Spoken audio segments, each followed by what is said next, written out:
પાકિસ્તાનની border cross કરી અને ભારતમાં એક યુગલ એ ઝડપાયું છે। રતનપર ગામ પહોંચ્યા હતા, જેમાં એ પ્રેમી પંખીડું પકડાયું હતું।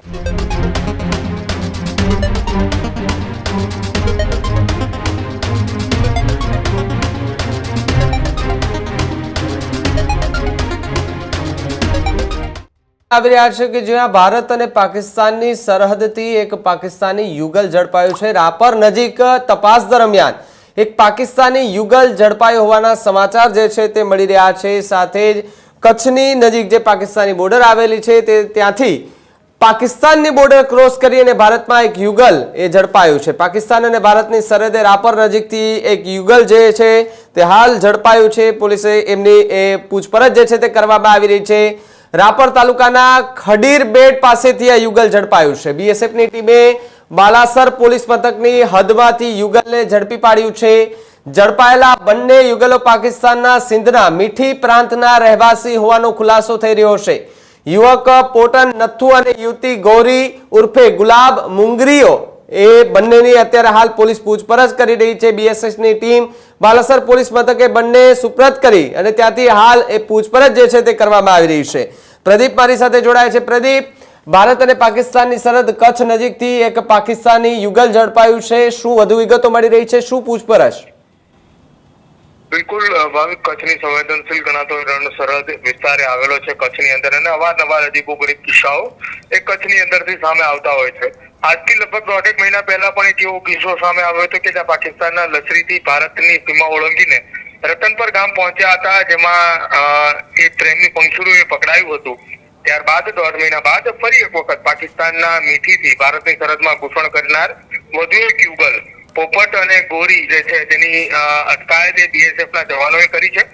જે પ્રાથમિક માહિતી મળી રહી છે, બીએસએફ તરફથી બોર્ડર સિક્યુરિટી ફોર્સ દ્વારા બાલાસર પોલીસ મથકની હદમાં આવતા કુંડા નજીક પિલર નંબર 1016 પાસેથી પાકિસ્તાનના સિંધ પ્રાંતના મીઠી ગામથી સરહદ પાર કરીને પહોંચેલા 24 વર્ષીય પોપટ નથુ અને તેની સાથે રહેલી 20 વર્ષીય ગૌરી ઉર્ફે ગુલાબ મુંગરીઓને પકડી લેવામાં આવ્યા છે। પ્રાથમિક પૂછપરછ બાદ બીએસએફ દ્વારા તેને બાલાસર પોલીસ મથકે સોંપવાની તજવીજ હાથ ધરી છે। આખી આ ઘટનામાં મહત્વપૂર્ણ જો વાત કરવામાં આવે ભાવિક, તો વારંવાર આ પ્રકારની ઘટનાઓ બને છે। આજથી 1.5 મહિના પહેલા જે ઘટના બની હતી, જેમાં લશ્કરીથી ભાગીને આવેલા સરહદમાં ગુજરાતની સરહદે કચ્છની બોર્ડર આવ્યા હતા, જેમાં તોતો ઉર્ફે રમલ ચુડી અને તેની સાથે મીના ઉર્ફે પૂજા આ બંને પણ એ પકડાયા હતા અને હજુ તેમને ગત અઠવાડિયે તેમના વિરુદ્ધ ખડીર પોલીસ મથકે ગુનો દાખલ કરાઈને તેમને જેલ હવાલે કરવામાં આવ્યા હતા। તેની લાંબા સમય સુધી પૂછપરછ ચાલતી હોય છે, કેમ કે અન્ય દેશની અંદરથી કોઈ આ વ્યક્તિ આ પ્રકારે ઘૂસણખોરી કરીને આવે છે, જો એ વ્યક્તિ એમ કહી દે કે અમે આ વિસ્તારની અંદરથી આવ્યા છીએ અને અમે પ્રેમી પંખીડા છીએ અને અમે ત્યાંથી ભાગીને સરહદ ઓળંગીને અમે આ બાજુ આવી ગયા છીએ, તો કોઈ પણ દેશની એજન્સીઓ હોય, તેની જે સિક્યુરિટી ફોર્સ હોય, એ વાત ઉપર ક્યારેય એ હકીકત માનતી નથી। એક આખી ઘટના મામલે ઊંડાણપૂર્વક તપાસ કરે છે, અન્ય એજન્સીઓનો પણ સાથ સહકાર લેવામાં આવે છે। જે પ્રમાણે 1.5 મહિના પહેલા જે યુગલ ઝડપાયું હતું, એમાં 1.5 મહિના બાદ એ ઘટનામાં ગુનો દાખલ કરાયો હતો। એ જ પ્રકારે આ કેસની અંદર પણ બીએસએફ દ્વારા કડકમાં કડક પૂછપરછ કરવામાં આવી છે। ત્યારબાદ અન્ય એજન્સીઓની પણ આખી આ કેસમાં મદદ લેવામાં આવશે। હાલ તો આ કેસની અંદર જ્યારે આ બીએસએફના જવાનોએ તેમની અટકાયત કરી છે, ત્યારબાદ બાલાસર પોલીસ મથકે જેમને સોંપ્યા છે એ સુપ્રત કરનારની સાથે જ હવે તેમની પૂછપરછની શરૂઆત પણ થશે। જોકે અહીંયા વાત એ મહત્વની એ છે કે વાગડ વિસ્તારની અંદર સંવેદનશીલ ગણાતો રણ પ્રદેશ છે।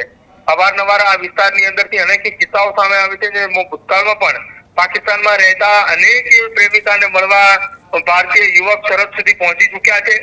બીજી તરફ કેટલાક પાકિસ્તાનના યુવકો પોતાની પ્રેમિકા કે જો ભારતની અંદર રહેતી હોય તો તેને મળવા પણ સરહદ સુધી પહોંચે છે। સતત આ પ્રકારના ઘટનાઓ બનતા રહેતી હોય છે, પરંતુ પેટ્રોલિંગ સતત ચાલતું હોય છે અને ચાલુ પેટ્રોલિંગ દરમિયાન જ આ પ્રકારની ઘટનાઓ બને છે, જેમાં આ તમામની અટકાયત કરવામાં આવે છે। હાલ આ કેસની અંદર સેન્ટ્રલની કેટલીક એજન્સીઓને પણ માહિતી આપવામાં આવી છે કે આ પ્રકારે એક યુગલ ઝડપાયું છે। હવે આવનારા સમયની અંદર ભાવિકે જોવાનું રહેશે કે સેન્ટ્રલની એજન્સીઓ દ્વારા તપાસની અંદર શું કઈ ખુલાસો થાય છે। પણ જી પ્રદીપ, ખૂબ ખૂબ આભાર। તો જે રીતે ભારત અને પાકિસ્તાનની સરહદ નજીકથી આજે યુગલ ઝડપાયું છે તેને લઈને બીએસએફ હાલ તપાસ કરી રહી છે, અલગ અલગ એજન્સીઓ જે છે તે હાલ તપાસ કરી રહી છે। ત્યારે હવે આગામી સમયમાં ખબર પડશે કે આ યુગલ પર કયા પ્રકારની કાર્યવાહી કરવામાં આવી છે।